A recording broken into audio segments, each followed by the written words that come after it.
Welcome to the Quiet Warrior Show, where we help top leaders find their pathway to incredible success and a lifetime of happiness. Here is your host, Tom Dutta, the Quiet Warrior.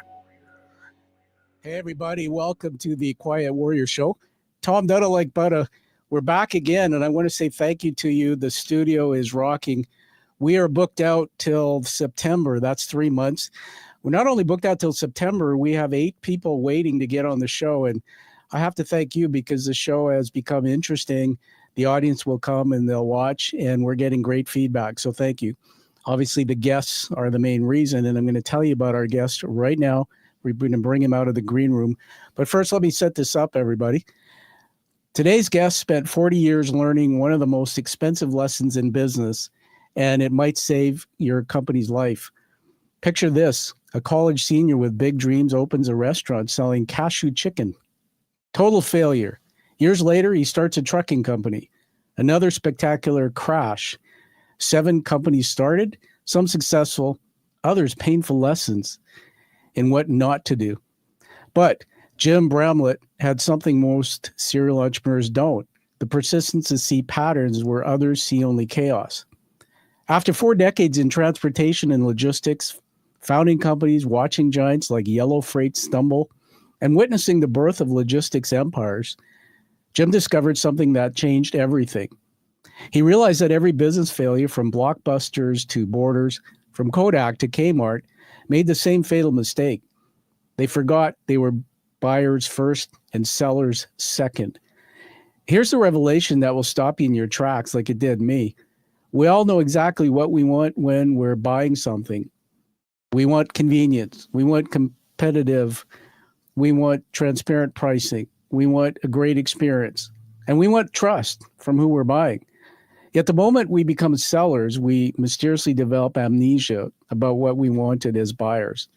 Now, Jim calls this the big mystery, and it's killing companies every single day. Amazon didn't just sell books online. They eliminated every excuse customers had to shop elsewhere.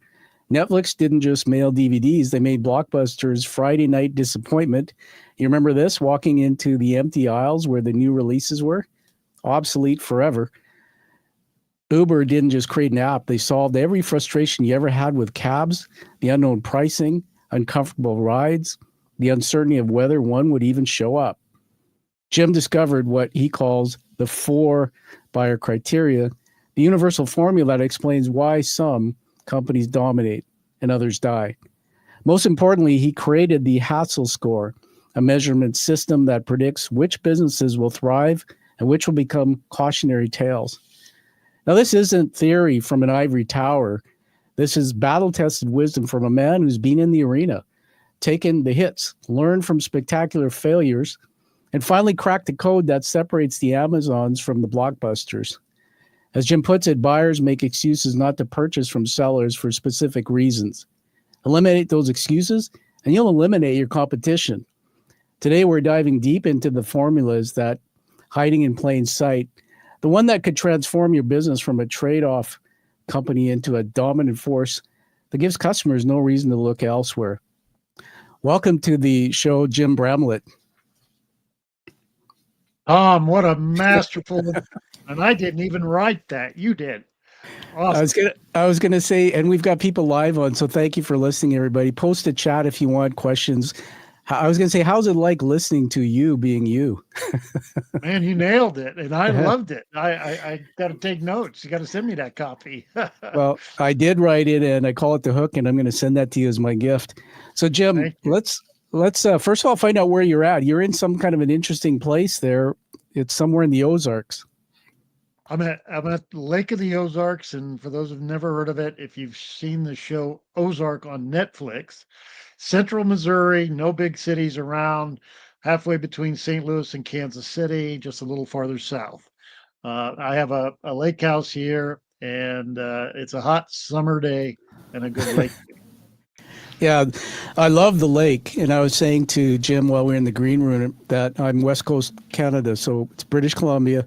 But I have a body of water here called Burrard Inlet just behind me if I leave my house. And you can take a boat in that body of water and sail down, pretty much get to the Pacific Rim, Asia. We live in a beautiful country. So here we both are close to the water, and it's going to be an exciting conversation. So, Jim, are you ready to go into what I call Plato's Garden and have some fun? Let's have some fun. I'm a fun guy. All right, you're a fun guy. You're not a mushroom. You're a fun guy. That's an oldie, right? All right, stand by. What would it be like to go into Plato's Garden with Jim? Well, here we are in Plato's Garden. For the audience who are watching, you'll see it on the screen. For those listening on the podcast, we will narrate this. So Plato's Garden Plato was an Athenian philosopher during the classical period in ancient Greece. He founded the Platonist school of thought, Jim, and the academy from the word academia. And it apparently was the first institution of higher learning in the Western world. The things you're seeing now on the screen are three words: macro, meso, and micro. What we'll be doing, Jim, is instead of being talking heads and just question, answer, we're going to look at the influences of context. What influenced your story throughout your life? The first area we'll look at is called macro. What was happening in the world around Jim? 2 is mezzo. What was happening in the industry or sector where Jim's created his expertise, or what I call your public works? And Jim, 3 is micro, my favorite. It's about the man. What was happening in your personal life, and might even go right back to childhood. We can go as far as we want. So let me do the setup, and then we'll get right into it. So I'll call this setting the scene. You've been in the arena for 40 years. Congratulations. 7 companies started, some spectacular failures, other successes. But somewhere in that journey, you decided a formula that explains why Amazon destroys competitors and the things I talked about in the intro. So let's start with your revelation.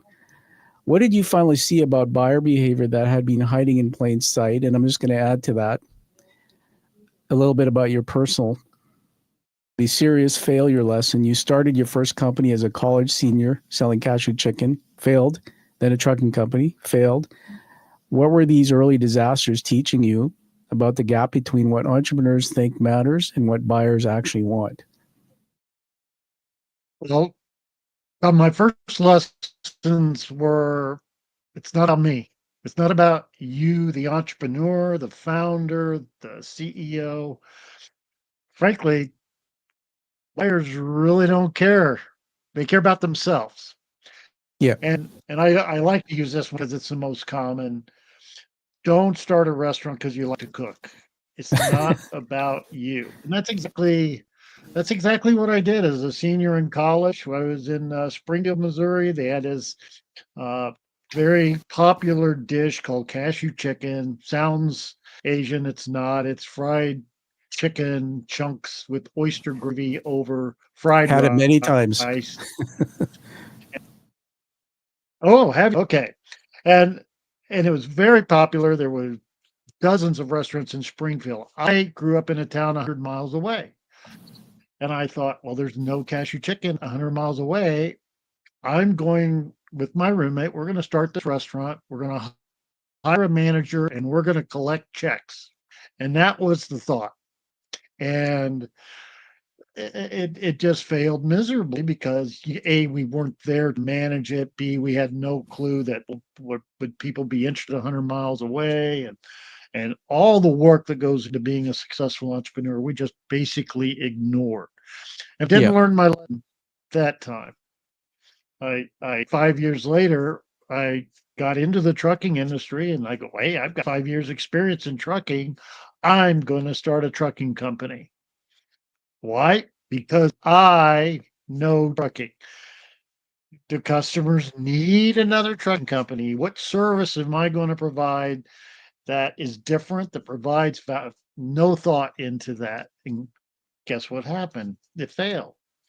And Wow. and so that was hard lessons, but I didn't really learn yet. And the genesis to what I learned was I got asked. I was an executive at Yellow, and I got asked to come present to a conference. And I said, "What would you like me to present on?" Yeah. They gave me a blank sheet of paper. Okay, and Amazon was cooking at the time and making noise. And I started going, what is making them leapfrog Walmart? Okay, Sure. what's happening here? And that's the genesis of my hypothesis that it's not about the entrepreneur of the company, it's all about the buyer. If you can meet what the buyer values and wants, you're going to be uh, set up for success. And that started the whole flywheel turning in my head, that it isn't about me, it's all about them and what do they want. And over time, I discovered that buyer psychology, what it is we buyers, and Yeah. everyone listening is a buyer. What drives you to make that buying decision, or what you're going to buy and from whom. And I claim it's in one of those four categories that you shared. We're making our buyer decision because, well, this option is more convenient than the other option. It's going to save me time. It's going to save me effort. It's going to be simpler. It's going to be easier than the other option, or it's priced better, or even more importantly, in my opinion, it's priced more transparently. I know exactly up front what I'm going to spend. It's competitive. It's convenient. And then the third is user experience. I want to feel like I'm their only customer. I want my questions answered. I want them to follow up and do exactly what they say they're going to do, especially if they have a brand promise. And fourth, can I trust them Yeah. that they will Yeah. actually deliver? Yeah. And Thank you, Jim. that's what we always are looking for. Yeah, absolutely. Jim, you're sending me on a journey in my mind about a few things. I'm going to put on the screen here for the audience to see. If you're watching the video, this is whose book is this? I think that's your book, isn't it? Your Jim. Tell us the title. Just read it out loud there so they can hear it. Stop the hassle. Simplify, satisfy, and succeed. Okay, so I'm going to take that off the screen. Everyone, the title is. Yeah. And we're going to take it off the screen, and we're going to get into that in just a bit. I've read your book, Jim, and it was wonderful. I haven't just read the book. I actually was able to listen to the audiobook.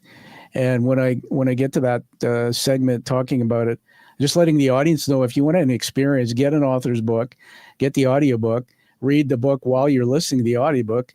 You get two learning styles. It's pretty amazing. While we're still in the personal side of your story, we'll call this micro.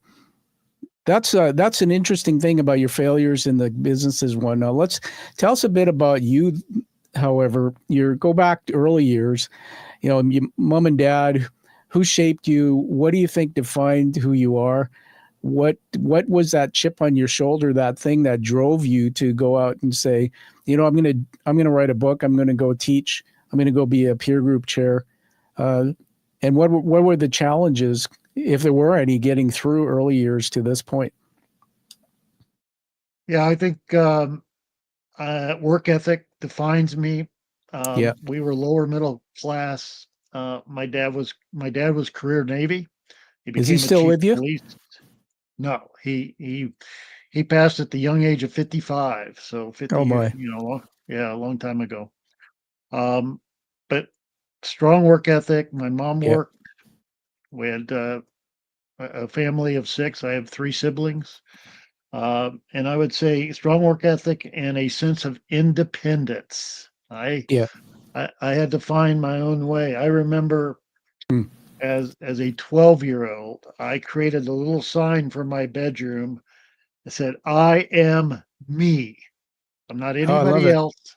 I am me."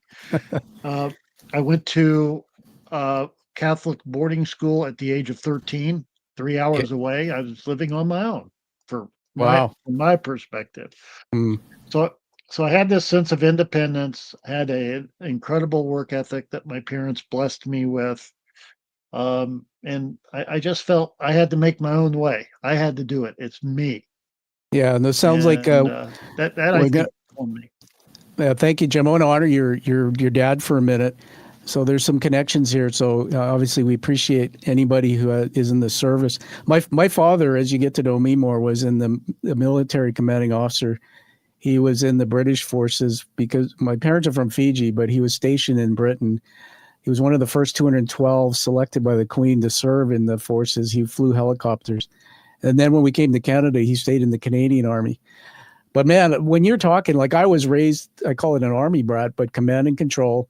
You got to do your best. Everything had to be done. Make your bed in the morning, a very interesting way. And so when I understand how that shaped you with become independent, that gives us a lot of background on what drives you.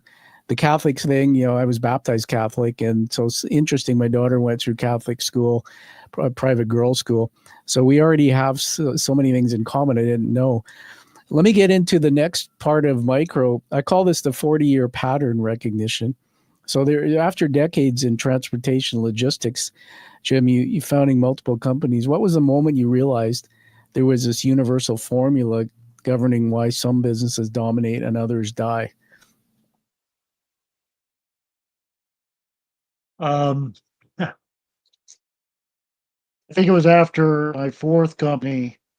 I had small pieces of it, but I didn't put it all together until I, was at the 30,000 foot level and Yeah, really evaluated what Amazon had done, what Netflix had done to Blockbuster, and what we're done. And then that's when it started clicking, saying, wait a minute, it isn't at all about me. It's about them, and here's what they're looking for. How can I?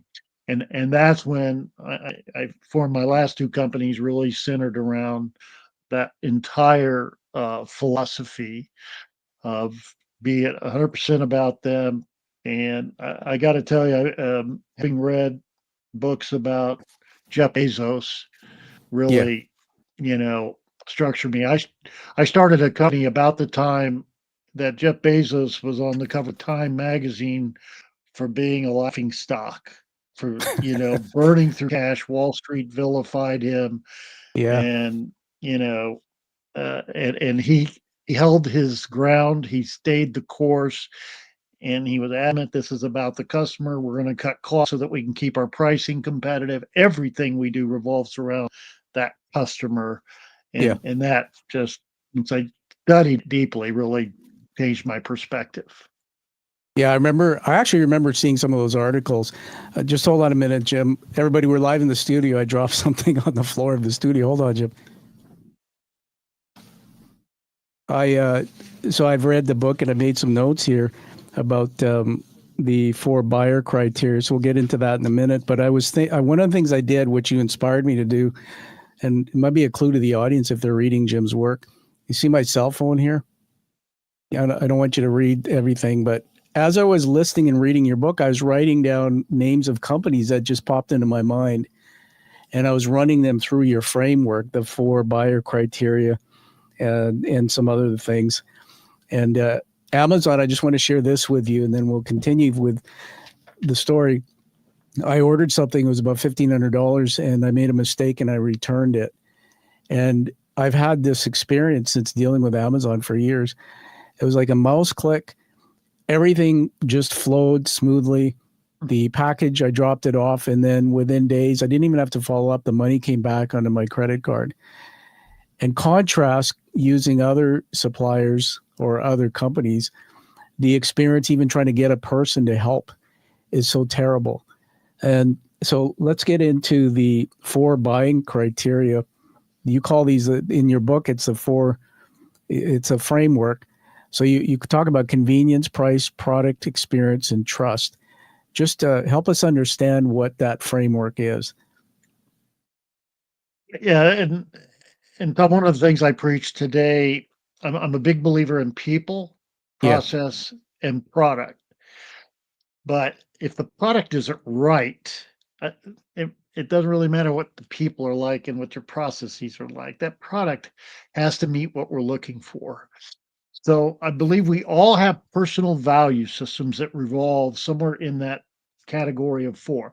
For example, mine, if somebody's going to save me time, I'm going to buy that. I'm going to spend extra money to save me time because I value my time. I have a sister-in-law. Her personal value is all about price. She will spend 2.5 hours going to 3 different grocery stores, cutting coupons, and we'll save $20 to $25. I value my time much more than that. So we all have personal value systems, but Mm. but convenience is saving time, saving effort, and those are very tightly related. Being simple, being easy. I don't want more complexity in my life. And price, I think a lot of entrepreneurs think that, oh, I got to be the lowest price. No, you don't. You have to be Mm. competitive. Okay. Yes. But you got, we want transparency. This is why we hate airlines. Oh, I forgot to tell you about that $200 fee, this change fee, that change fee. Oh, you didn't read the fine print. We don't like working with doctors and hospitals because we don't know what the charges are in advance. We get that surprise. Attorneys, we know how much it is per hour, but how many hours? Okay. We want to know before we pay exactly what we're going to spend. And the easiest one for any company, in my opinion, is that user experience. I want to be treated like I'm somebody special. Yeah. I want my questions answered and right now. And if you say you're going to do something, oh, you're going to deliver that on Tuesday. I want it delivered on Tuesday. Don't tell me that. That's an experience. And if it's a store, I want clean, well lit, organized, stocked. I want to feel like I'm safe. Um, I want it staffed. That creates that user experience. And then last is trust. When I buy something, I have a perception in my head of what I should be receiving. And especially true if you have a brand promise. Mm. Okay. Now, so what do I look for? I look for testimonials. I want references. I want guarantees, strong guarantees. I want warranties.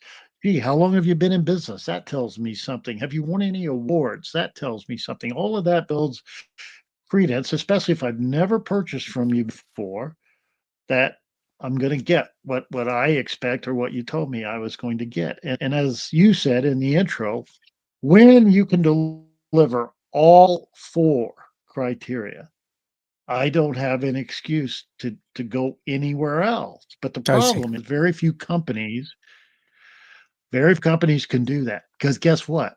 It's hard. Yeah. But Why is and it hard? some Why have is an it hard? Why is it internal. hard?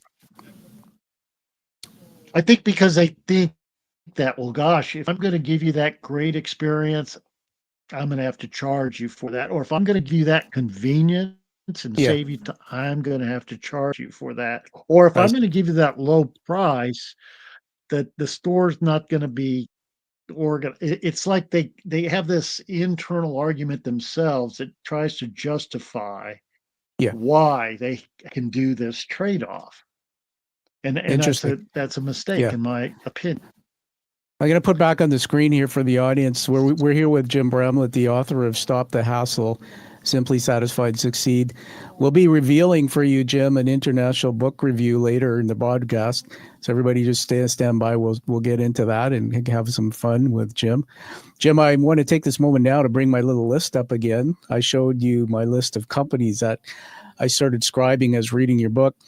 So I'm going to put you to work here using your framework. I'm going to tell you a quick story. This has happened to me just recently. Yep.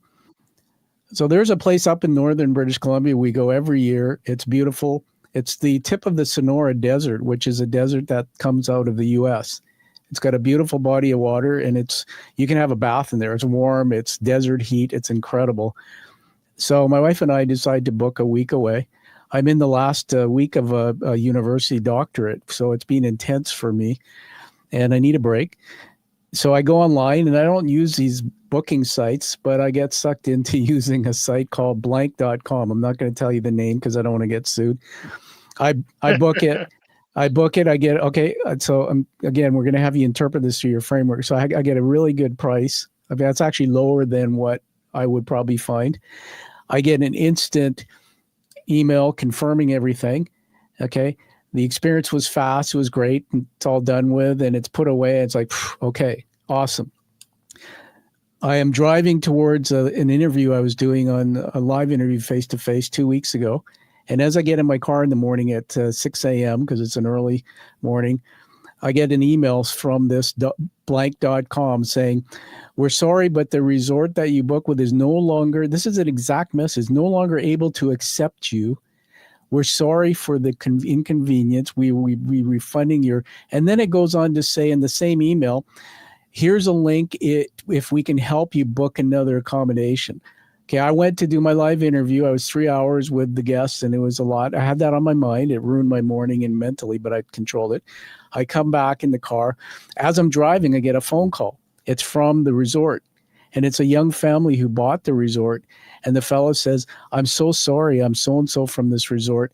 There was a mistake by blank.com. I woke up this morning to 60 emails in my inbox. Blank.com canceled 60 reservations, and at the same time offered to help people book into other things. This guy was just distraught.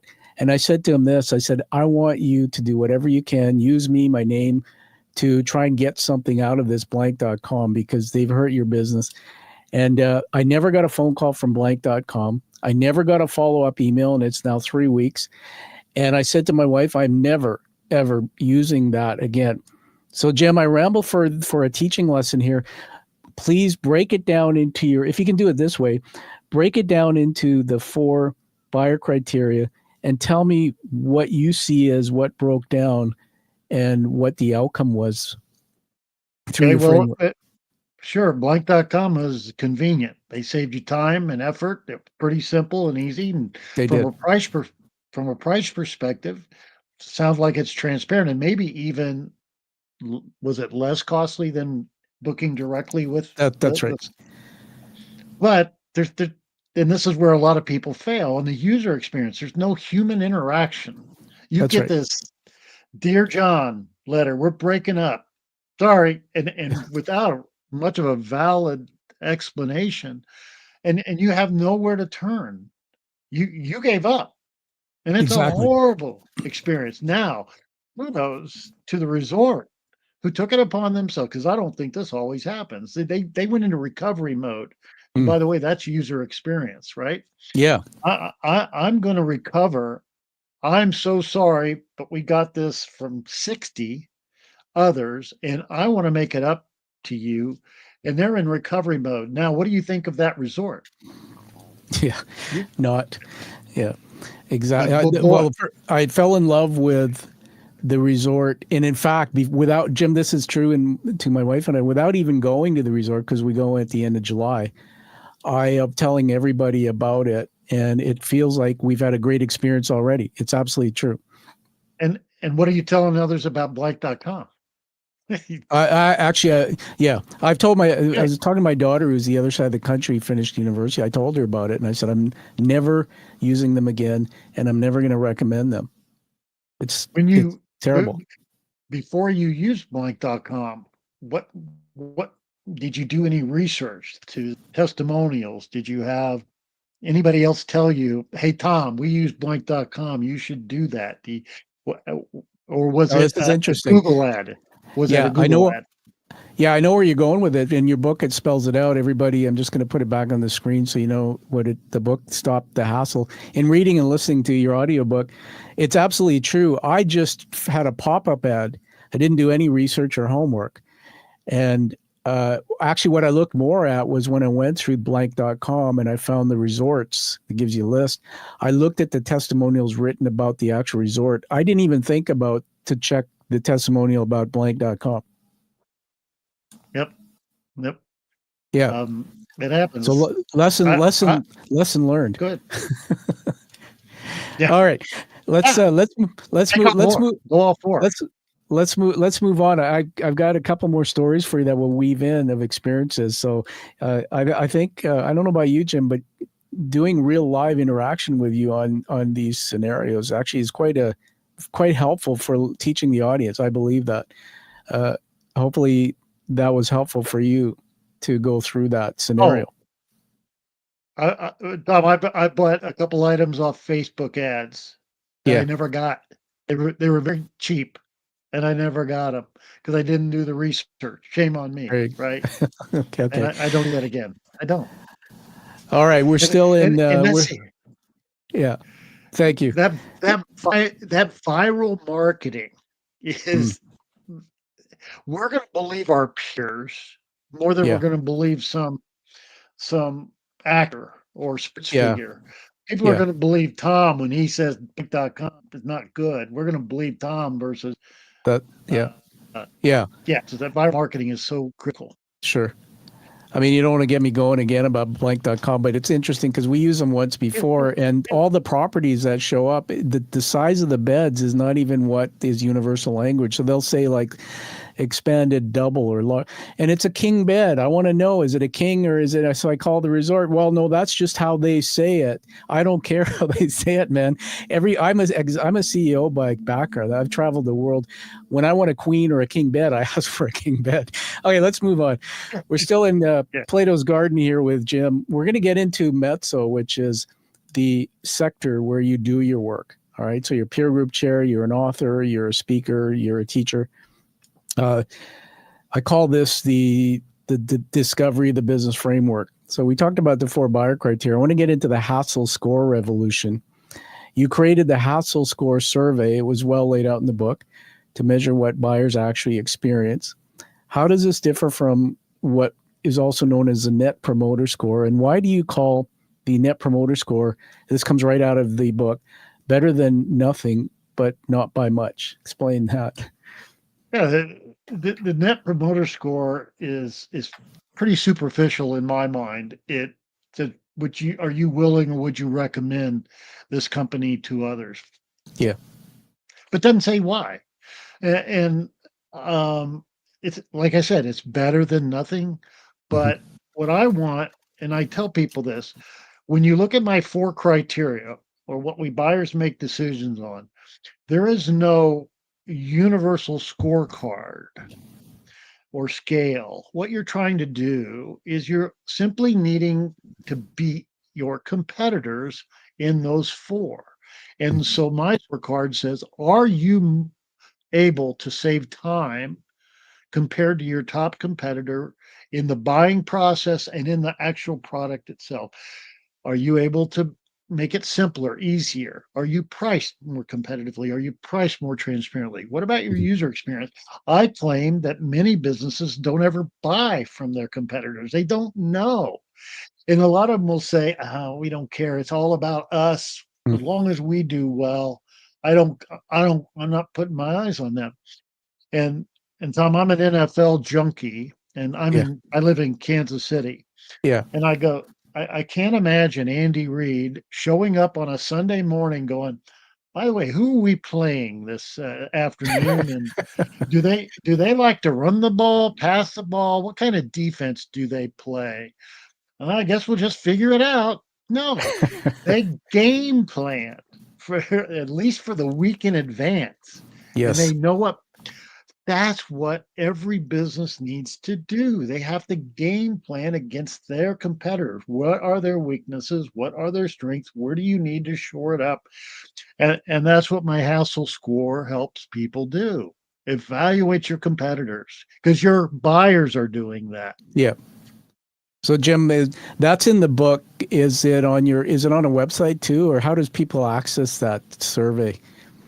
Yes, I have the survey out on my website, and I see. I've even gone a little deeper now with it. So Yeah. Thank you. Yeah. You evoked something in me when you were talking about buying from your competitors. I work for a large telecom company. It was about an 8 billion telecom. It's now multiples of that. And it was just through a merger. I was brought on as part of their senior team to help with the merger. A tough merger. Ended up they went too fast, spent too much money, stock price drops, fired 5,000 people, reset, and then they've taken off. And this was just on the cusp of when there was convergence of traditional telephone, cell phone, data internet. This was like a huge evolution. And I remember the CEO, a young guy from the UK, took over the company, and he stood in front of all of us, a couple hundred of us, the leaders, and he said, I have lunch every quarter with Jim Shaw Communications, a competitor. And many of us were going like, why would you do that? And he said he would tell Jim stuff about what we were working on. And that's what he explained to us. He said, I'm not going to give away our secrets, but he said, if Jim says something to me, I'm going to bring it back to all of you and say, go and take that and let's go out there and kill the competition. But at least in development, I think you're right. So teaching moment here from Jim, everyone, about buying from your competition, knowing your competition. I'm going to get into still in mezzo here, the sector that influenced your work. I call this dominant versus trade-off companies. So Jim, you distinguish between companies like Amazon that eliminate buyer excuses and companies like Walmart that force trade-offs. Explain how this changes everything about growth strategy. People look at me cross-eyed when I don't mention Walmart as a dominant company. Oh, but look at how big they are. There's billions and billions of revenue and millions of customers. But I go, yeah, they're founded on price, everyday low prices, rollback America. But the user experience isn't as good as it can be. I think they're making stride. But hope you like checking yourself out. And I read articles every day that's starting to get rid of that. The stores aren't laid out the same. You don't know if the product is there. They're not as well lit as, say, a Target. So that you get friends who will. I don't call them dominant, just higher than their competitors. And so I believe it's a trade-off. And again, it's very hard to do all four at the same time. But that's what differentiates dominant companies from very strong companies, good companies, great companies. Yeah, just in the studio here, I've got my other camera I'm going to put on the screen for a minute. Whoops, where did it go? Just hold on, Jim. I'm just going to pull this back on. Extra camera. Share. Okay, there it is. Yeah, I've got, so I had written down here about the four criteria, which we just talked about: convenience, price, product, service, trust. So that what we just talked about here, what you just said about Walmart weaves into this, and I've had the same experience. So I've gone, what's interesting is as I get older, my brain, I do a lot of neuroscience research, and brains are they're lazy. They don't want to use as much electrical energy. So they like to be reflexive, right? So it's like I'll go in the kitchen, make some tea. I know where everything is. I don't have to think about it. But if I have to make something like a new kind, so when I go into groceries, on your framework of convenience and product experience, I don't hate, but I don't like the big box experience anymore because I'm going for one item. Like I'm baking something, I'm a home chef and I need it. And spend an hour in the store trying to find it. And the intimacy. So it's interesting how from big box that's changed. Walmart, I'll just finish with this. The last time I went in a Walmart, and sorry, Walmart, but maybe you can watch this show and contact Jim and myself and get real feedback. But the experience, the shelves were messy. The products were like, ew. The way the products were packaged, especially in the meat section, was like, that's gross.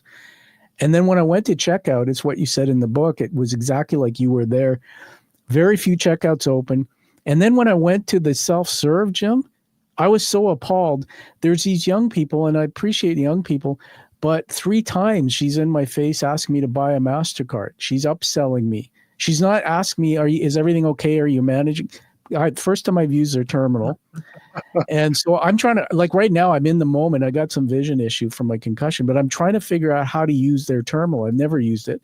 She's not even aware that the customer experience right now is about getting this guy help to get through the checkout instead of trying to force a MasterCard. And Costco does a little bit of the same. You know, they get quotas to sell credit cards, upscale memberships. This is really good stuff. How you talk about, the focusing on that. Any feedback on that? Yeah, no, you're exactly, you nailed it. Now, I don't know in Canada, do you have Aldi's in Canada? ALDI? Oh, no. Okay. Okay, well, Aldi's is a small footprint store, 80 or 90% private label. You bring a quarter with you to get your cart. There's no deli, or you're not going to talk to a butcher, but very low prices. By the way, bring your own sack. They're not going to Yeah. sack your Yeah. item.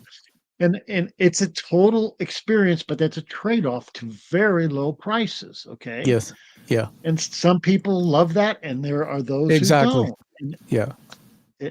yeah.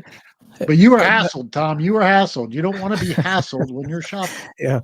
And this brings in another layer. Your work is so insightful. Everybody, Jim Bramlett here, author of Stop the Hassle.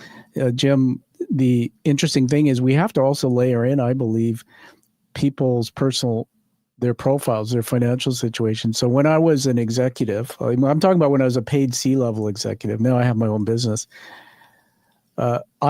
Premium price didn't bother me. I wanted the cool service and experience at Starbucks, and I'd pay for the $6 cup of whatever. Now I'm self-employed and my income is a fraction of what that paid stable paycheck was. I now won't go into Starbucks and pay premium price if I can still find the same experience, but get it from my JJ Bean, which is a local coffee shop. Right. So consumer buying behavior shifts, and some people will pay for premium price. As you point out in the book, there's differences between people, right? There is personal value systems, but I tell every company product diversification is essential so that you can serve that person who's price conscious. They might have to do a little bit more things themselves. In my book, I have a chapter called The Story of Cheese. And if you want the lowest cost cheese, what do you buy? A block of private label. And you can shred it, you can slice it, you can dice it, you can do anything you want with that block of cheese. But you go through, it takes you time and effort, and it's a hassle. But if you got a little more money, go ahead and buy that package of shredded or sliced or cubed cheese. So that's why they do cheese. It's product diversification. So if you are a company, diversify your product, have that golden offering where it's lavish and lush and gives all the bells and whistles, but also on the other end of the spectrum, give somebody the basic where they've got to put a little extra effort and time into it, but at a lower cost. But at least they're coming to your store when you do that. That's wonderful insight. Do you have children, grown children, or any children? Have you? I have 3 grown children and 7 grandchildren. Congratulations on all that. Grandchildren are amazing. I brought it up for a reason, because there's another layer that came into my mind as you were talking, that this thing about buying the bulk cheese and then slicing it. What's interesting is when I was in my 30s when I first got to my CEO level. It was 31 years, and it was a traveling job across Canada, U.S. The board was in Baltimore, offices in Canada, U.S. And I didn't even know what a CEO was. It was crazy. My daughter had just been born, and then I married my wife, Anna, now 30 years coming up, and we had I had 2 stepsons. I had no time. But what I would do, because also, if you know how much teenage boys eat, the grocery bill was $1,000 a month. So I would actually go to Costco and buy one of those vacuum pack machines. And then when I did come back from my flights and I had a down day, I would go buy the bulk, but I would do the slicing and I would freezer pack for a month of stuff, right? As I got busier, and then the kids grew, and well, I don't need to do that anymore. So I'll go to the deli and say, can I get that brick of cheese and 4 slices for my hamburgers? Extra thick, please. So you're absolutely right. And it's the experience that keeps me tied to. So I just want to get into now macro, where this is the last part of the journey. So everyone, just to ask you this question, we're doing what's called critical thinking here. I learned this actually through my doctorate process that I'm doing. And that I want you to connect the dots between Jim's micro, his personal, Jim's mezzo, the sector, what he's been talking about, and now the global influences. And if we connect all that together, you'll probably find some deeper meanings in Jim's work. And that you can embody that knowledge and take it out into the world. Jim, I call this the universal business truth. So there's something in the book called The Big Mystery. You write about how we're all buyers, but when we become sellers, we mysteriously forget what we wanted as buyers. Why does this transformation happen, and how does it kill companies?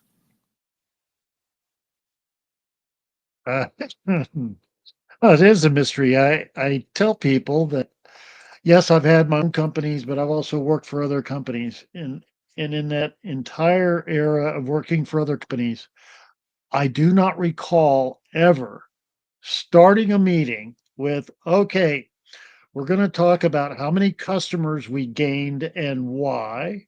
And then we're going to talk about how many customers we lost and why. Every meeting was, all right, let's look at our revenue. Now let's go through the budget. Oops, we're over on labor. Oh, now let's talk about our IT projects. It was me, not Yeah, them. I see. And and that is that's just not right. You're in business because of your customers. You It starts with the customer. And I have this argument with CEOs all the time. They say, well, no. My most important asset is not the customer, it's my employees. And I can't really argue. Yeah, employees are absolutely critical, but without that customer, you won't have employees. So That's true. Yeah, I mean, that's if so you internal focused, right? if you product, Yeah, it is.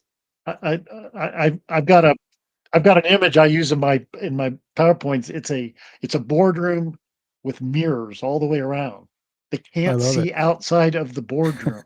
And I like that. and I also I profess this in my book. I said, listen, I think one of the most if you are a company that has outside salespeople, and not all companies do, but if you do, the most important thing they do is gather intelligence. Mm, Yeah, you want them to sell, but it's the intelligence. Why didn't we win that deal? Who did win it and why? We need to know. We need to know what we're not doing that the customers are seeking. That's going to be your best intelligence. So use that. If you're at a retail store, you need a direct line of communication to that cashier, or if you're another kind of business, what's customer service telling you? What are your customers or prospects? I tell people this. I think the hardest thing to gauge as a company is why you lost a sale. mm, They Your store maybe they didn't call you. They didn't give you the opportunity. Well, why? yeah, yeah. Then you find them, and it once you start understanding that, then you can start making the modifications you need to make. But that intelligence is just absolutely critical. Yeah, interesting, really interesting stuff about gathering insights. Going back in my days as I was climbing up in my career, being in sales, and then when I got into leadership, I had to lead salespeople, and trying to pull teeth to say use the CRM system after Mm, we engage. Even if you're in the call center, yeah. you put notes in there. That whole end-to-end customer experience and all that insights, you're absolutely right. Even to today, like look at that booking, that that blank.com company almost said it. If even that situation, somebody in that company has to be asking themselves, why did we lose customers here, and trying to make it right. And if they did that, like you said so well, I would have expected an email back within the next week apologizing, saying here's an extra 5% on your next thing, or how can we help you. My gosh, it's so simple. But the reason why I brought that up is we're talking about 20 something years later from when I was in the ground level sales, and we're still seeing that. I want to add one more thing for you to comment on. AI, I embrace AI. I think it's an incredible tool because it's an aggregator of info. I play with it, and you can talk to AI and get it to think. So you could actually, what's interesting is we never had this, right, Jim? But I could say, okay, I'm dealing with Jim Bramlett's company. What's your company name? Do you have a name for your business? My business is called JEB Enterprises. Yeah. Okay, so I'm dealing with JB Enterprises, and I'm you, and there's a whole bunch of customer feedback. Throw it into AI and say, hey, I'm JB Enterprises. This is the top feedback from our customers. Analyze it and tell me what your thoughts are. Where did we go wrong? You can prompt AI, right? And you can get a whole bunch of incredible, and that saves time and effort. But talk about using customer insights in a more accelerated way with AI. I have a couple more things, and we want to honor you with something today. So you still having fun, Jim? This is a blast, Tom. I love this. I can tell. And we're going to put on the book up again, the book to honor Jim, Stop the Hassle. Now, Jim sent me the full cover wrap. So there's on the back of it, there's some leaders really talking nice about the book. So we'll take that off the screen there. You got to get that book. So let's go back into Plato's for one more thing. And I call this the Netflix evolution. Everybody, I think in all the consultants and speaking and conferences, there's always been some story we've heard about Netflix, the evolution. And I'm a big fan of Netflix. They didn't just replace Blockbuster, and I was a Blockbuster customer. They reinvented themselves from DVDs to streaming to content creation. So, Jim, how does this exemplify continuous buyer-centric innovation? And I talk about this in the book. I make sure everybody understands the distinction between invention and innovation. And in its purest form, in my opinion, innovation is anything that you can do to make something more convenient. You save time, you save effort, you make something simpler and easier. Hey, it's innovation. Anything you can do to take cost out that then you can reflect in maybe a more competitive price. That's innovation. Anything you can do to enhance the user experience is innovation. Anything you can do to be more trustworthy is innovation. It does not have to come in large chunks. But my point is this: if you see a competitor pop up and go, we've got a new competitor, it's probably because a weakness that you have. Oh, you're not very convenient. You're too high priced. You don't give a very good user experience. We're going to leverage that. So if you are constantly innovating, you're going to keep competitors at bay. I think you constantly have to be looking at how can I be more convenient and using AI. Okay, now I'm going to talk out of both sides of my mouth here, but I'm not a big fan of talking to bots, chat bots, and there's a lot of times I'll talk to a real human. There are times where, hey, a chat bot works for me. It's like phone trees. I hate phone trees. How many of us, raise your hand if you've gotten frustrated I'd and be one of yelled those. at your phone? Yeah, I said no. Anyway, it's that a personal engagement at times works wonders. I know it's a little more expensive, but with AI, you've got to be able to leverage AI in today's world to cut your costs, but do that in a way that you're both putting a little bit to your bottom line, but also making your product more cost competitive. And Yeah. that's all about innovation. But if you don't innovate, a competitor will show up at your doorstep and say, we're here to innovate and outdo you in one of those four Yeah. criteria. Yeah. I've been using AI now that we're on the topic. And I actually had this on my paper here to share with you or ask you. You mentioned AI's potential to enhance buyer criteria. How will artificial intelligence change the game for eliminating customer hassles? And I think we've covered that enough. I had a guest on my show a while ago, but I did it in a studio live because he's partly paralyzed, former premier of our province and 3-time mayor of our city. Really nice guy. And I wanted to make the experience the best for him, but I'd never done a show with somebody disabled. So I put it in AI. I said, tell me 3 things and I told him the experience could make this the best experience for Mr. Mike Harcourt. And it gave me stuff, man. It just changed the game. And that day when he came, his wife brought him. It allowed me to create an experience. I've been on a show. This is the last comment on AI. What I'm doing now is, and you don't know this if you're the guest, but on my show, I have AI open. If the guest says something, I might throw it into AI and just say, tell me about this, or tell me how I can ask an experiential question of my guest who's talking about this so that it helps them share how they felt, the emotion about that. And it's fast and spits it out. So it actually helps on real time. I'm not cutting jobs here. I'm using knowledge. I'm embodying knowledge, and then I'm turning it into action. I call it knowing, being, and doing. And so everything you said, and in the book, it talks about the use of AI to eliminate customer hassles. I love it. Let's go to the last question.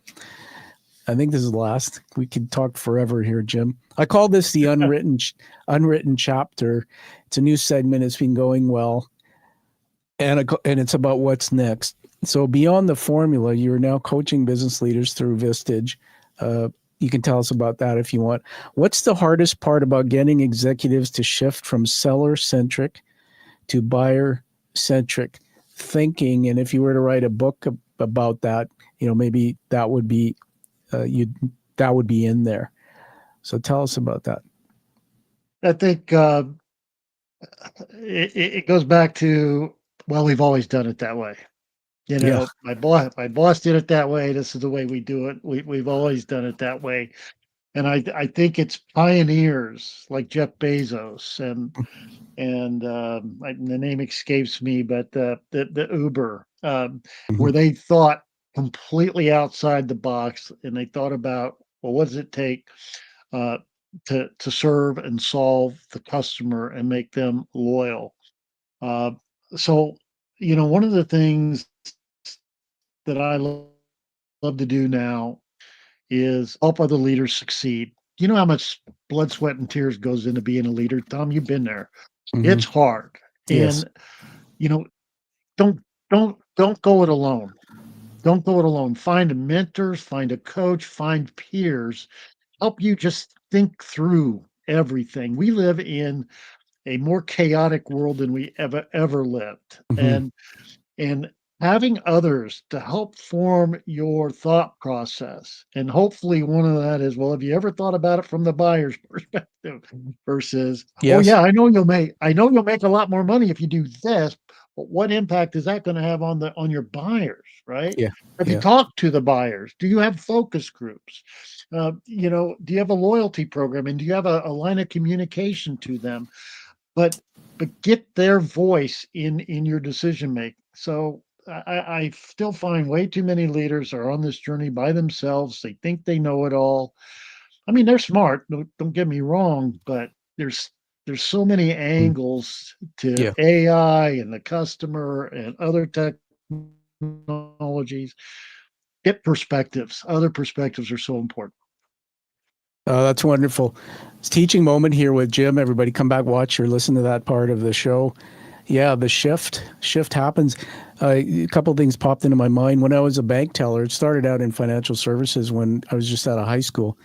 They used to have mystery shoppers, and it used to scare the heck out of me. But they told us about it. They had this company they hired. People would come in and actually come and do a transaction and then report back with the experience. I thought it was very interesting. It was just wasn't positioned well enough or explained.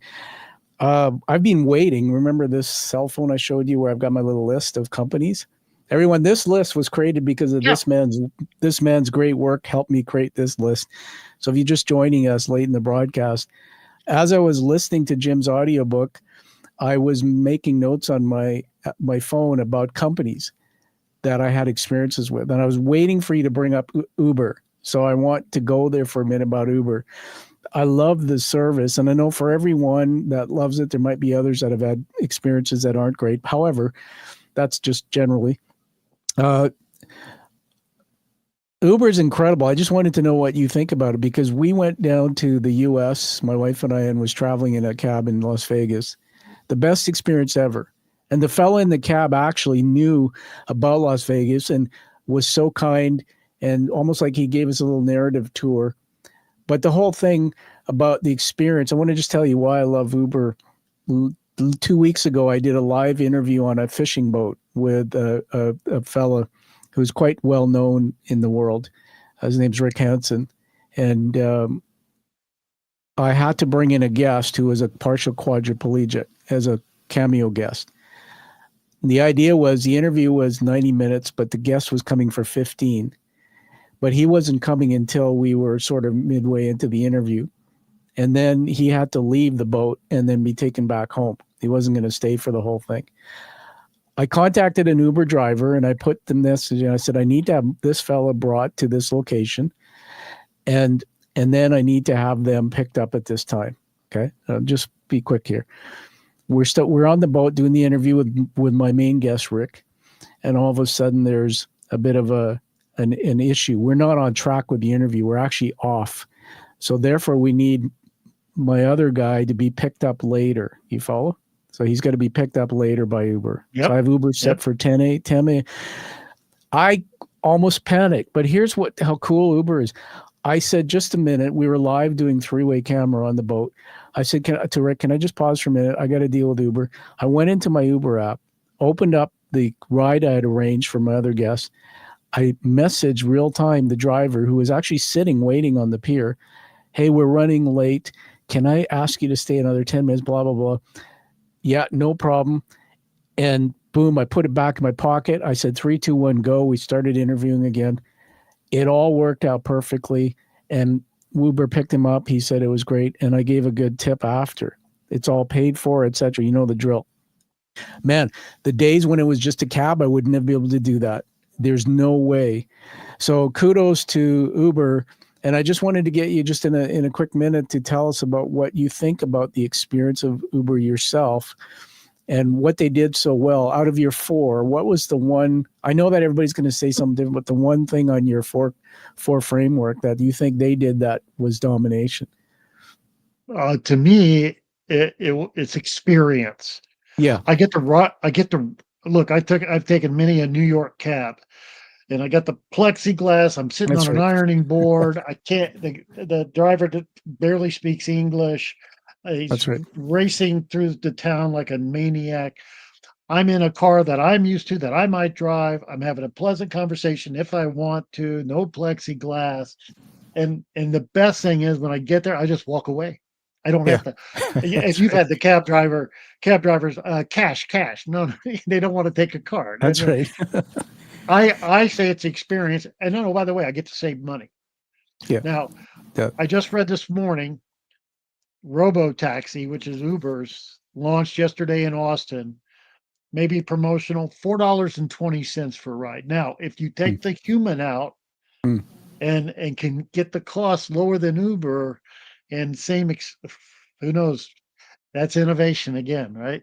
That's very cool, and we'll see how that goes. But there's no such thing as no innovation, and there will be people who want that. I know some people are introverts and they just want to get in a cab. They don't want anybody talking to them. That would be an Exactly. ideal situation, right? Exactly.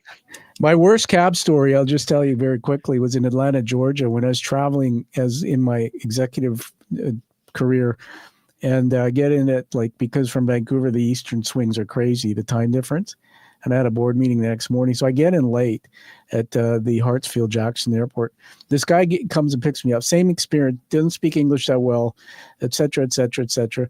And he's driving me to my hotel. I've never been there. But I started feeling this icky feeling, like this ride's going on for quite some time. The meter back then was ticking. You could see the cash. And it's over $100. And we're in the middle of this nowhere. So I started getting upset and saying, look, and you know what he did? He started getting into it with me, and then he drove on top of an overpass, which I learned the next day was an extremely dangerous area, and kicked me out of his cab. Told me to see ya. Because I said in the cab, and I don't have a mean bone in me, so I said it politely because I'm Canadian, right? We all say sorry. I said to him, I'm not going to pay you when we get to my destination, $200 or whatever. I just don't. I think you've gone all over the place. And he just left me.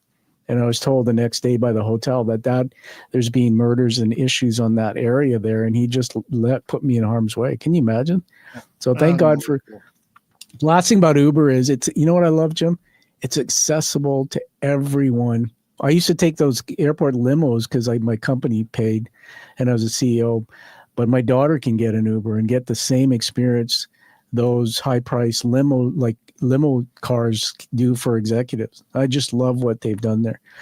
All right, we're here with Jim Bramlett, and now, Jim, are you ready for the surprise? Oh, I love surprises. Okay. As I'm looking at the dashboard, we've gone an hour and 4 minutes.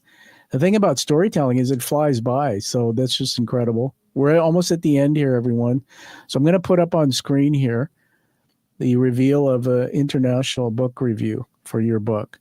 So let me put it up, and then I just like you sit back and enjoy it. I'd like to read it. It's been posted already and accepted, so it's out there. So hold on. Okay. Can you see that? Whoops. It's telling me to refresh page. So let me just do something here. Stop share. Hold on, Jim.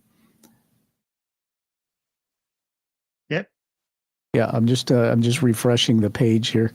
I'm using a share app. Okay, there it is.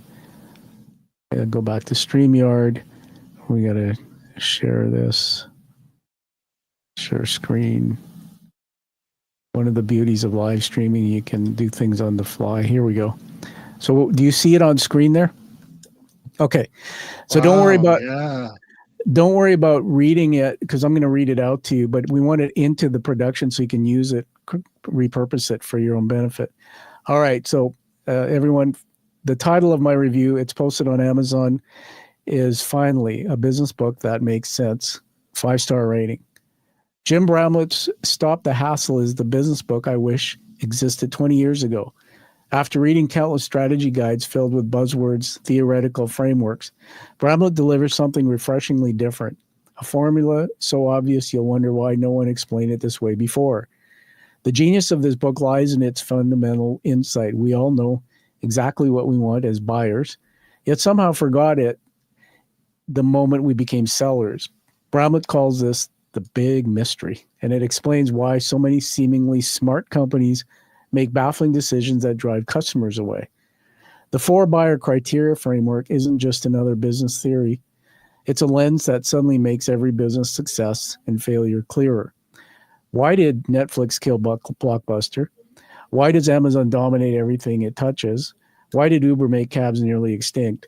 Bramlett shows you it's not magic. It's methodically eliminating every excuse customers have to go elsewhere. What sets this apart from other business books is Bramlett's hard-earned credibility. This isn't advice from a consultant who's never failed. This is wisdom from someone who started 7 companies, crashed separately with some, and finally discovered the pattern that separates winners from cautionary tales. The Hassle Score survey alone is worth the price of the book. Unlike the oversimplified Net Promoter Score, Bramlett's framework measures what matters, how convenient you are, how competitive your pricing is, how good your customer experience is, how much customers trust you. The writing is conversational, filled with real-world examples that make abstract concepts concrete. The cheese strategy analogy perfectly illustrates how to give customers options without forcing trade-offs. The Uber versus cab industry breakdown is a masterclass in strategic thinking. This book will fundamentally change how you think about competition, customer experience, and growth strategy. Essential reading for anyone who's tired of competing on price and alone and wants to build a business that dominates rather than just survives. Perfect for CEOs, entrepreneurs, marketing leaders, well, everyone, and anyone who wants to understand why some businesses thrive while others struggle despite having good products. Bottom line, this book doesn't just explain what successful companies do. It gives you a framework to do it yourself. So congratulations, Jim. Wow, you blow me away, Tom. Thank you. I'm humbled. Just absolutely humbled. And this is what it looks like with Jim being humbled on the screen there. You're welcome, Jim. And thank you, man. I'll send you the actual link from Amazon so you can go see it. And I want to just do a shout out to everyone. Author's work's not known. I'm a published author, so Jim would agree, until we read your book, but we post a review, goodreads.com, amazon.com, or 2 places. So get Jim's book. And also, I love the audiobook. I recommend that highly. Last thing, Jim, before we get the last word from you, is you're getting an award today. Did you know that? No, being on your show's an award, Tom. I didn't. That has to be hey, by the way, that has to be testimonial feedback. I'm going to ask you to put somewhere for me. Like Absolutely. That. We still have people watching, so I want to thank the audience as we go to wrapping up. This is what's called, if you can see on my action cam, what's called a challenge coin. Okay. Love it. The front of the coin, they're hand painted and minted. They're hefty. The front is the image of the show. The back is, I'll put it on this camera. It's the hero's journey narrative by Joseph Campbell. It's basically the story of your life, how we find something and we turn it into something, go out and teach the world.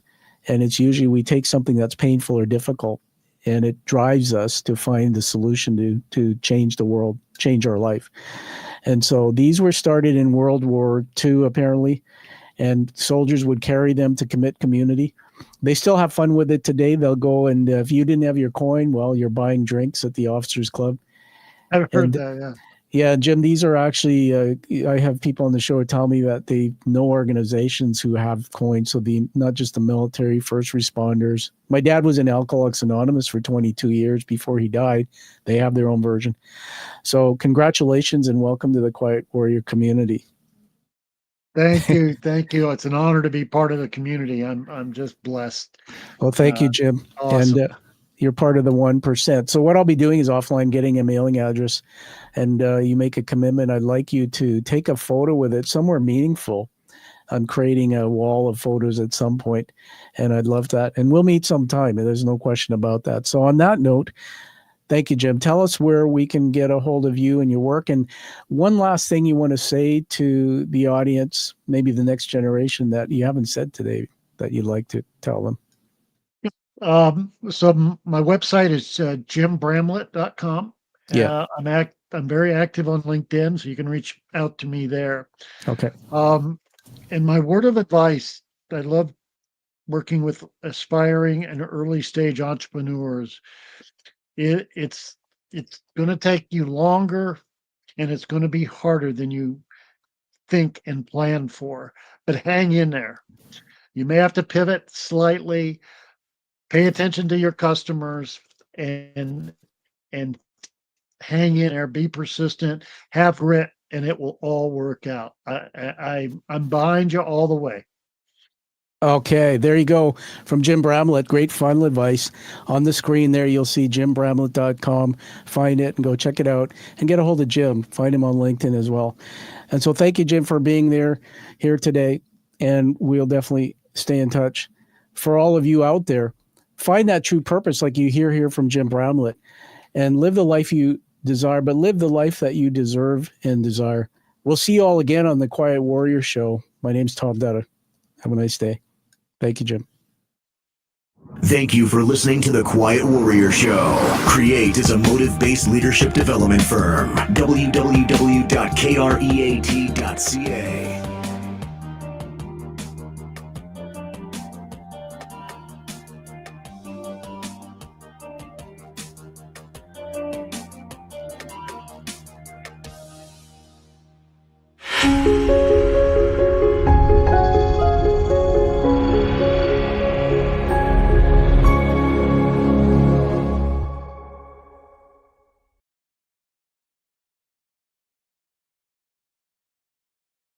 Okay, stand by, Jim. I'm just going to take us offline. We're still live, ending the stream.